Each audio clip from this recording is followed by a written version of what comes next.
So it's been like this for a year.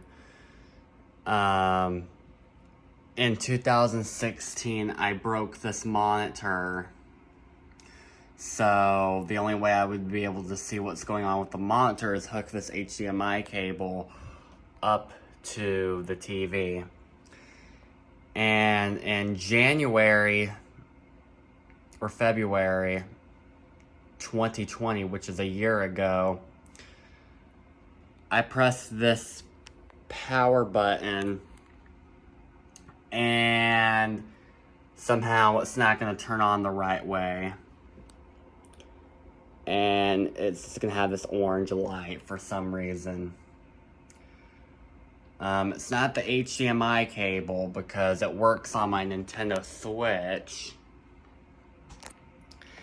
This laptop won't turn on, and I don't know why. I don't know what's going on with it. I can't see because this monitor's broken. So I'm gonna have my parents to give me a new laptop on my 16th birthday, April 12th. So I can actually do more stuff because it has an amazing editing software on it that I wish I could edit my videos on.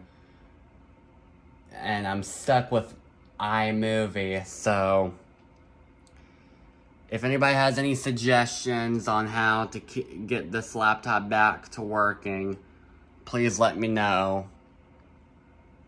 And I can't see what's going on with this monitor. Well, what I mean by that is I can't see what's going on because the screen's broken and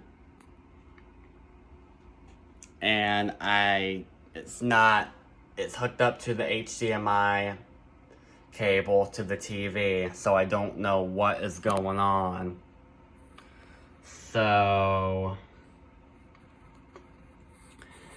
if anybody has any suggestions on how to fix this, please let me know.